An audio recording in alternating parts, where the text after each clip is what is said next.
मेरा नाम रिहाना है। मेरा ताल्लुक मुजफ्फरगढ़ के एक नवाही गांव से है। मैं 4 साल की थी जब अम्मा मुझको छोड़कर दुनिया से चली गई। अम्मा को दुनिया से गए कुछ माह ही हुए थे जब अब्बा ने दूसरी शादी कर ली। फूफो भी घर पर ही थी। उन्होंने अब्बा से कहा कि सोचकर फैसला करना, दूसरी शादी का। कल को दूसरी औरत आपकी बेटी को नहीं संभालेगी। लेकिन अब्बा ने कहा कि मैं हूँ, मैं खुद रख लूंगा अपनी बेटी का ख्याल। मेरी सुतेली माँ शुरू के दिनों में तो मेरे साथ अच्छी रही, लेकिन आहिस्ता आहिस्ता उन्होंने अपना आप दिखाना शुरू कर दिया। वो मुझे बात बात पर मारती, मैं भूख से रोती रहती। सही कहती, माँ तो वही है जिसने जन्म दिया है। सुतेली माँ तो किस्मत वालों की ही अच्छी होती हैं। मेरे नसीब तो उस दिन से ही खराब होने शुरू हुए जब मेरी माँ दुनिया से चली गई। मेरी सुतेली माँ ने आते ही अब्बा के कान भरने शुरू कर दिए। उनकी फूफो से भी नहीं बनती थी, इसलिए रोज रोज अम्मा और फूफो का झगड़ा रहने लगा। मेरी सुतेली माँ ने अब्बा से कहा कि वो एक ही सूरत में यहाँ रहेंगी अगर वो अपनी बहन की शादी कर दे, क्योंकि अम्मा जो करती थी फूफो उनको आड़े हाथों लेती थी। इसलिए अम्मा चाहती थी कि उनको कोई रोकने टोकने वाला ना हो और वो अपनी मन मर्जी करें। फिर फूफो की शादी कर दी गई। उसके बाद फूफो कभी घर वापस ना आई। अब्बा तो दूसरी शादी के बाद ये भी भूल गए कि उनकी पहले से भी एक बेटी है। मेरे दो सुतेले बहन भाई थे। मेरी सुतेली माँ हर वक्त उनके आगे पीछे रहती, लेकिन मुझे कभी नहीं देखा और न पूछती कि किस हाल में हो। मेरी सुतेली माँ मुझसे अपने और अपने बच्चों की खिदमत करवाती। मैं 10 साल की हो चुकी थी, लेकिन अभी तक स्कूल का मुंह नहीं देखा। अब्बा तो मुझसे ऐसे गाफिल हुए कि मुझे स्कूल दाखिल करवाना भी उन्हें याद नहीं था। मेरी सुतेली माँ ने एक दिन सुबह सुबह मुझे दुकान पर अंडे लाने के लिए भेजा। उस वक्त सब बच्चे स्कूल जा रहे थे। मैंने घर आकर अपनी माँ से कहा कि अम्मा मैं स्कूल कब जाऊंगी, तो उन्होंने मुझे ऐसे देखा जैसे मैंने उन्हें कोई गाली दी हो। वो कहने लगी कि बहुत शौक है स्कूल जाने का, तू स्कूल जाएगी तो घर के काम तेरा बाप करेगा। चल जाके कपड़े धो और घर साफ कर। मैं रोती हुई सारा काम करती रहती। दादी बीमार थी। मैं उनके पास जाकर बैठ जाती, उन्हें सब कुछ बताती कि अब्बा की दूसरी बीवी मेरे साथ बहुत बुरा सलूक करती है। सारा दिन वो मुझसे काम करवाती है और रात को खाना भी अपने बच्चों का बचा हुआ देती है। अगर मैं इतना कह दूं कि अम्मा मैं सारा दिन तो काम करती हूँ, खाना तो अच्छा दिया करो, तो आगे से मुझे थप्पड़ मारती है और कहती है कि तुम मेरा इतना एहसान मानो जो अभी तक तुम्हें घर में रखा हुआ है। दादी मेरी बात सुनकर रोती। वो बोल नहीं सकती थी, उनको फारिग था। दादी का इलाज हो सकता था, लेकिन मेरी सुतेली माँ ने अब्बा से कहा कि डॉक्टर ने कहा यह बहुत देर हो चुकी है, इसलिए इलाज का कोई फायदा नहीं। अब्बा भी वही सुनते और देखते जो मेरी सुतेली माँ उन्हें दिखाती। अगर अब्बा खुद डॉक्टर से बात करते और दादी को दिखाते तो शायद दादी ठीक होती। एक दिन अब्बा बाहर किसी दोस्त के साथ बैठे थे और उनके कमरे का दरवाजा खुला था, और ऐसे में दरवाजा खुला देखकर बंद करने गई तो सामने मेरा छोटा भाई अब्बा के कमरे में अलमारी से कुछ चुरा कर भागने लगा। सामने मुझे देखकर शोर मचाने लगा कि अम्मा अब्बा आकर देखो, पापा चोरी कर रही है। आपके कमरे से इसने चुराए हुए पैसे मेरे हाथ में रखकर मेरे हाथ पकड़ लिए। अम्मा ने आते ही मुझे मारना शुरू कर दिया और अब्बा को भी बुला लिया। अब्बा ने कहा कि मुझे यकीन नहीं आता कि तुम मेरी बेटी होकर इतनी गिरी हुई हरकत करोगी। मैं सोच भी नहीं सकता था तुम्हारी माँ ने किस चीज की कमी आने दी तुम्हें जो तुम पैसे चोरी करने की जरूरत पड़ गई। मैंने कहा अब्बा आप मेरी बात तो सुन लें, लेकिन अब्बा ने कहा कि सुनने को रह के गया है। मेरी सुतेली माँ ने अब्बा से कहा कि आज देख लिया तुमने अपनी आंखों से अपनी बेटी की करतूत। अब्बा ने कहा कि तुम ठीक कहती थी कि ये बहुत बिगड़ चुकी है। मैंने कहा अब्बा आप मुझसे नहीं पूछेंगे कि हुआ क्या है। अब्बा ने कहा कि चले जाओ मेरी नजरों के सामने से, मैं तुम्हारी शक्ल भी नहीं देखना चाहता। तुम्हें पैसे चाहिए थे तो मुझसे मांग लेती, चोरी करने की क्या जरूरत थी। ये तुम्हारे छोटे बहन भाई क्या सीखेंगे तुमसे, और इन पर तुम्हारी हरकतों का क्या असर होगा। मैं रोती हुई पैसे फेंक कर दादी के कमरे में आ गई। मेरा अपना तो कोई भी नहीं था जो मुझे समझता और मेरा दुख बांटता। दादी की आंखें खुली थी, वो सांसें नहीं ले रही थी। मैंने दादी का हाथ पकड़ा तो वो बिल्कुल ठंडा था। अब्बा अम्मा को आवाजें देकर दादी को पता नहीं क्या हो गया है। अब्बा दौड़े आए और डॉक्टर को बुलाया। डॉक्टर ने कहा कि दादी का इंतकाल हो चुका है।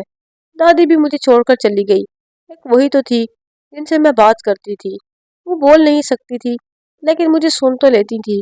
मेरी सुतेली बहन मोहल्ले में किसी दोस्त की शादी पर जाने की जिद कर रही थी। अम्मा ने कहा ठीक है चली जा, लेकिन रिहाना को साथ ले जा, वो तेरे साथ होगी مجھے پریشانی نہیں ہوگی کیونکہ میں تجھے اکیلے نہیں بھیج سکتی۔ اماں نے مجھے آواز دی، ریحانہ ادھر اپنی بہن کے ساتھ چلی جا، لیکن سن اس کا خیال رکھنا تیری ذمہ داری ہے۔ میں نے کہا کہ اماں اب یہ بچی تو نہیں، یہ اپنا خیال خود رکھ سکتی ہے، پھر مجھے کیوں ساتھ بھیج رہی ہیں؟ اماں نے کہا کہ بہت زبان چلتی ہے تیری، چل جتنا کہا ہے اتنا کر، تمہیں صرف سننے کی اجازت ہے، سوال کرنے کی نہیں۔ پھر میں اپنی بہن کے ساتھ اس کی دوست کی شادی پر چلی گئی۔ رات بہت ہو چکی تھی، میں نے اسے کتنی بار کہا کہ اماں انتظار کر رہی ہوں گی، بہت دیر ہو چکی ہے، لیکن میری بہن نہیں مانی۔ رات کے 11 بجے ہم گھر گئے۔ گھر پہنچے تو ابا سامنے صحن میں بیٹھے ہماری راہ دیکھ رہے تھے۔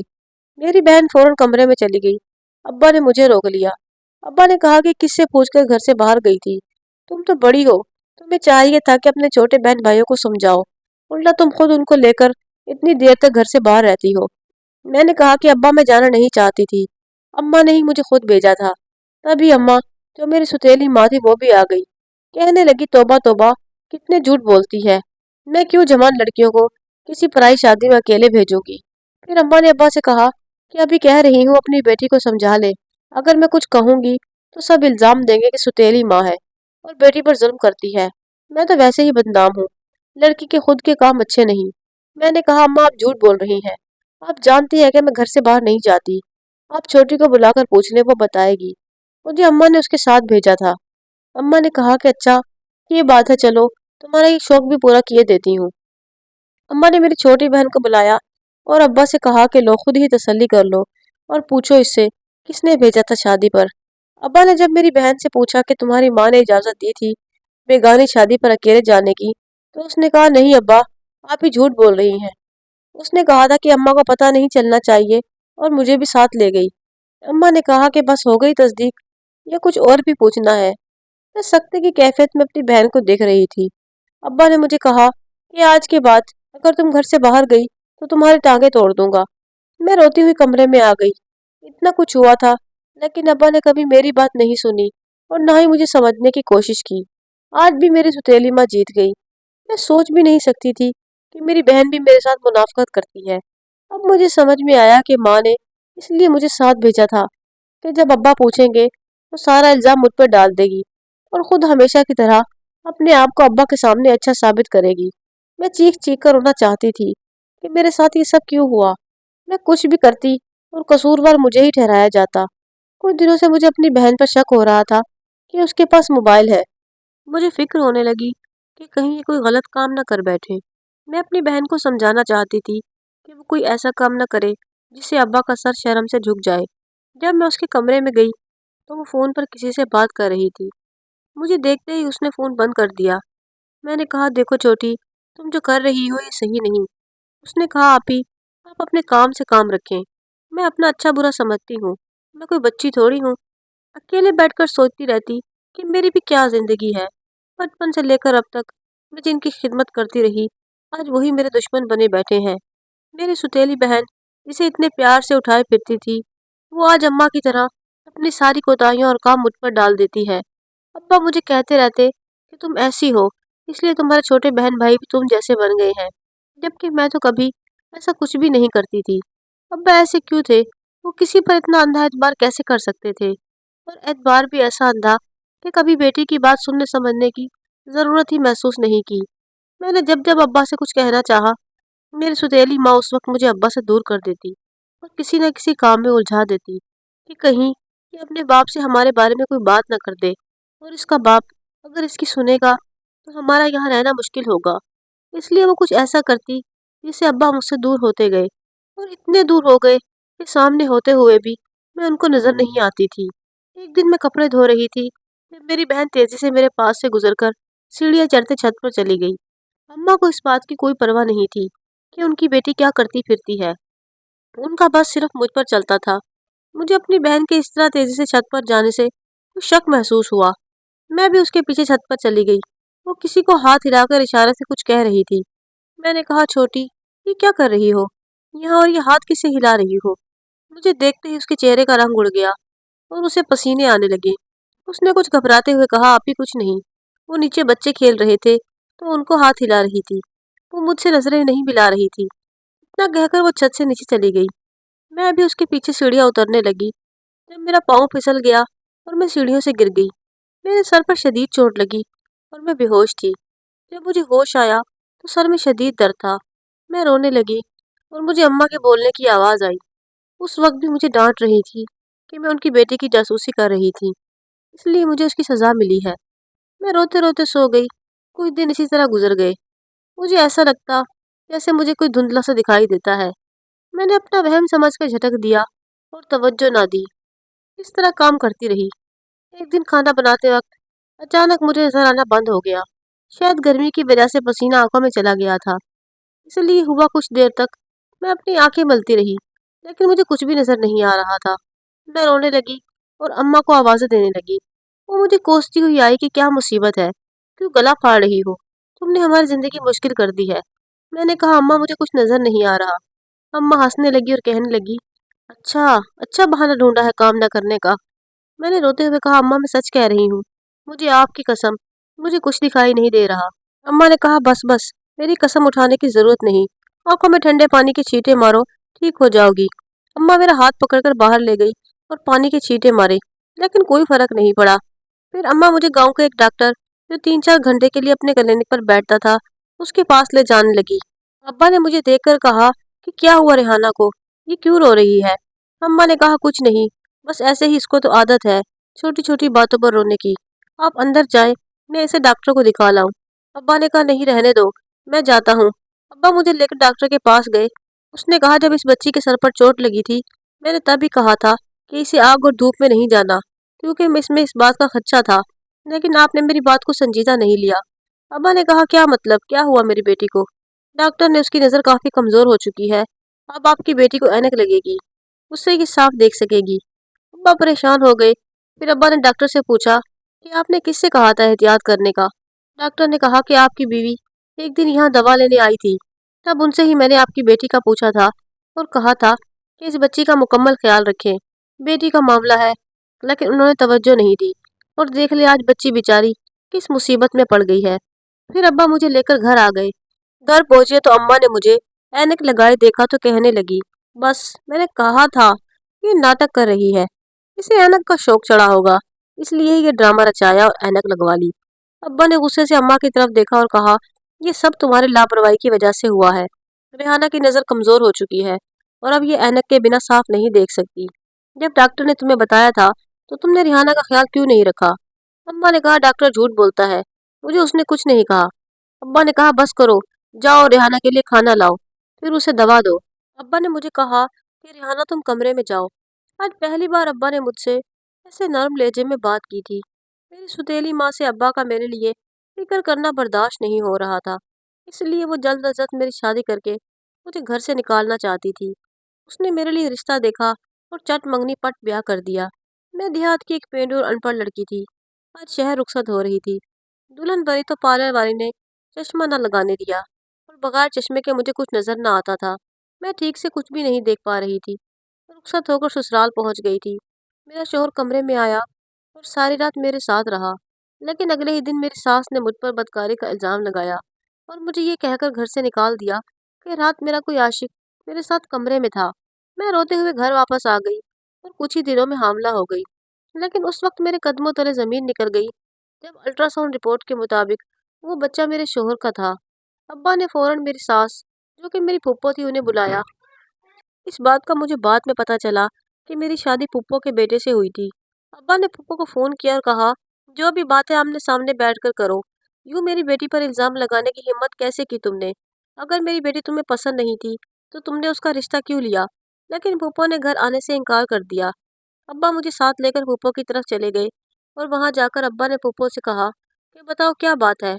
ऐसी कौन सी नफरत है तुम्हारे दिल में जिसकी वजह से तुमने इतने सालों अपने भाई से राब्ता नहीं किया और फिर अचानक मेरी ही बेटी को ब्याह कर ले गई और इतना घटिया इल्जाम लगाकर उसे घर से निकाल दिया।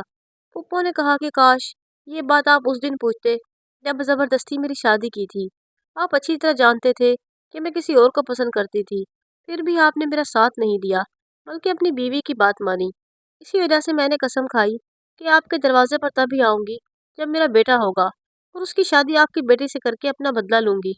अब्बा ने फूफो से कहा कि अफसोस, मेरी बहन इतनी गिरी हुई सोच रखती है, अपने ही खून को दागदार करने पर तुल गई। پھر ابا نے کہا کہ تم جس سے شادی کرنا چاہتی تھی وہ اچھا انسان نہیں تھا۔ جب تم نے مجھ سے بات کی میں نے تبھی چھان بین شروع کر دی تھی، اور اس آدمی کے بارے میں پتہ چلا تو یہ پتہ چلا مجھے کہ وہ لڑکیوں کو برگلا کر لے جاتا ہے اور آگے بیچ دیتا ہے۔ اور جانتی ہو وہ آدمی کہاں ہے؟ وہ اب جیل میں ہے۔ تم نے جو کیا وہ سب تمہارے بھلے کے لیے تھا، لیکن تم نے بہت غلط کیا اور ساری زندگی نفرت پالتی رہی۔ ابا کی باتیں سن کر پھوپھو کا سر جھک گیا۔ ابا نے کہا کہ تمہیں مجھ سے اور میری بیٹی سے نفرت ہے تو ٹھیک ہے، میں اپنی بیٹی کو لے کر جا رہا ہوں، تم جو چاہے فیصلہ کرو، میری بیٹی مجھ پر بھاری نہیں۔ پھر ابا مجھے لے کر گھر آ گئے۔ اماں نے مجھے دیکھتے ہی ابا سے کہا کہ اس گناہ کو اپنے ساتھ کیوں لے آئے ہو؟ میں اسے برداشت نہیں کروں گی، اسے ابھی نکالو گھر سے۔ ابا نے اماں سے کہا کہ اپنی بکواس بند کرو، یہ میرا گھر ہے، یہاں کون رہے گا کون نہیں اس کا فیصلہ میں کروں گا، تم نہیں۔ یہ گھر میری بیٹی کا ہے اور یہ چاہے ساری عمر یہاں رہے، کس کی ہمت ہے جو اسے یہاں سے نکالے؟ اماں کے چہرے پر ہوائیاں اڑنے لگی۔ ابا نے اماں کی ساری باتیں سن لی تھی، جو کچھ اماں میرے ساتھ کرتی وہ سب خوش ہو کر اپنی چھوٹی بہن کو بتا رہی تھی، اور ابا کے آنے کا اماں کو پتہ نہیں تھا۔ پھر ابا سمجھ چکے تھے کہ انہوں نے میرے ساتھ کتنی ناانصافی کی تھی۔